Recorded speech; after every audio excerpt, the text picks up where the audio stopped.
ಮಲೆನಾಡು ಭಾಗದಲ್ಲಿ ಮುಂದುವರಿದಿದೆ ಮಳೆಯ ಅಬ್ಬರ. ಮಲೆನಾಡು ಭಾಗದಲ್ಲಿ ಧರೆ ಕುಸಿದ್ದು ಮನೆ ಮುಂದೆ ಬಂದು ನಿಂತಿದೆ ಕಲ್ಲು ಮಣ್ಣು.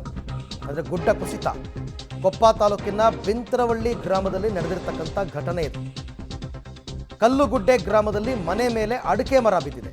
ಇವೆಲ್ಲ ಮಳೆಯಿಂದ ಆಗಿರ್ತಕ್ಕಂಥ ಅನಾಹುತಗಳು. ಮನೆ ಪಕ್ಕದ ಶೆಡ್ ಮೇಲೆ ಬಿದ್ದಿದ್ರಿಂದ ಭಾರಿ ಅನಾಹುತ ತಪ್ಪಿದೆ. ಅದು ಅಡಿಕೆ ಮರ ಮನೆ ಮೇಲೆ ಬಿದ್ದಿದ್ರೆ ಮೇಲ್ಛಾವಣಿನೇ ಕುಸಿದು ಹೋಗ್ತಾ ಇತ್ತು.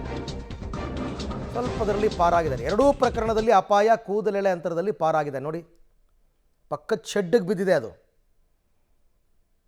ಆ ಭಾಗದಲ್ಲಿ ವಾಸ ಮಾಡೋರೆಲ್ಲ ಭಾರಿ ಕೇರ್ಫುಲ್ ಆಗಿರಬೇಕು. ಕಷ್ಟ ಜೀವನ ಇಲ್ಲೆಲ್ಲ. ಬಂದೋಬಸ್ತಾಗಿ ಮನೆ ಕಟ್ಟಿರಲ್ಲ. ಹಳೆ ಕಾಲದ ಮನೆಗಳು, ಅಕ್ಕಪಕ್ಕದಲ್ಲಿ ಬೃಹತ್ ಮರಗಳು, ಯಾವಾಗ ಬೀಳುತ್ತೆ ಹೇಳೋಕ್ಕಾಗಲ್ಲ. ಇದು ಚಿಕ್ಕಮಗಳೂರಿನ ಕೊಪ್ಪದಲ್ಲಿ ನಡೆದಿರ್ತಕ್ಕಂಥ ಘಟನೆ. ಎರಡು ದೃಶ್ಯಗಳನ್ನು ಏಕಕಾಲದಲ್ಲಿ ನೋಡ್ತಾ ಇದ್ದೀರಾ. ಅಡಿಕೆ ಮರ ಮನೆ ಮೇಲೆ ಬಿದ್ದಿದ್ರೆ ಏನಾಗ್ತಾ ಇತ್ತು ಅಂತ ನೋಡಿ.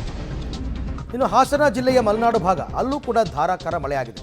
ಸಕಲೇಶಪುರ, ಆಲೂರು, ಬೇಲೂರು ಗಾಳಿ ಮಳೆಗೆ ಮನೆ ಮೇಲೆ ಬಿದ್ದಿದೆ ಬೃಹತ್ ಮರ ಒಂದು. ಮನೆ ಮೇಲೆ ಮನೆಯ ಅರ್ಧ ಭಾಗ ಸಂಪೂರ್ಣ ಕುಸಿತವಾಗ್ಬಿಟ್ಟಿದೆ ಮರ ಬಿದ್ದಿದ್ದಕ್ಕೆ.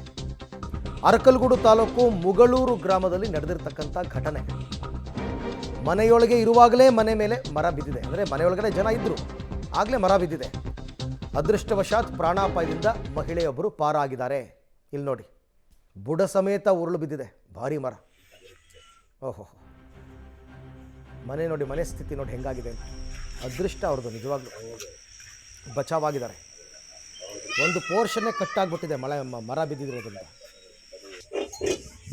ಅದೃಷ್ಟವಶಾತ್ ಆ ಜಾಗದಲ್ಲಿ ಮನೆ ಒಳಗಡೆ ಆಕೆ ಇರಲಿಲ್ಲ.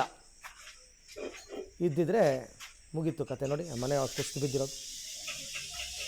ಅರಕಲಗೂಡು ತಾಲೂಕು ಮುಗಳೂರು. ಹಾಗೆ ನೋಡೋಕ್ಕೋದ್ರೆ ಅರಕಲಗೂಡು ಏನು ಮಲೆನಾಡು ಭಾಗಕ್ಕೆ ಬರಲ್ಲ, ಬಟ್ ಅಲ್ಲೂ ಮಳೆ ಆಗಿದೆ ತುಂಬ. ಹಾಸನ ಜಿಲ್ಲೆ ಮಲೆನಾಡು ಭಾಗ ವಿಪರೀತವಾದ ಮಳೆ ಆಗಿದೆ. ಇನ್ಕ್ಲೂಡಿಂಗ್ ಹಾಸನ ಟೌನ್ ಮಳೆ ತುಂಬ ಜೋರಾಗಿದೆ. ಸಕಲೇಶಪುರದಲ್ಲಿ, ಆಲೂರು, ಬೇಲೂರಲ್ಲಂತೂ ಸಮಸ್ಯೆ ವಿಪರೀತ ಆಗಿದೆ. ಒಂದೊಂದು ಊರಲ್ಲೂ ಒಂದೊಂದು ಸಮಸ್ಯೆಗಳಿದ್ದೇ ಇದೆ ಈ ಮಳೆಯಿಂದ ಆಗಿರ್ತಕ್ಕಂಥದ್ದು. ಅದನ್ನು ತಾವೀಗ ನೋಡ್ತಾ ಇದ್ದೀರಾ. ಮರ ಒಂದು ಬಿದ್ದು ಮನೆ ಜಖಮಾಗಿದೆ, ಮಹಿಳೆ ಪಾರಾಗಿದ್ದಾರೆ.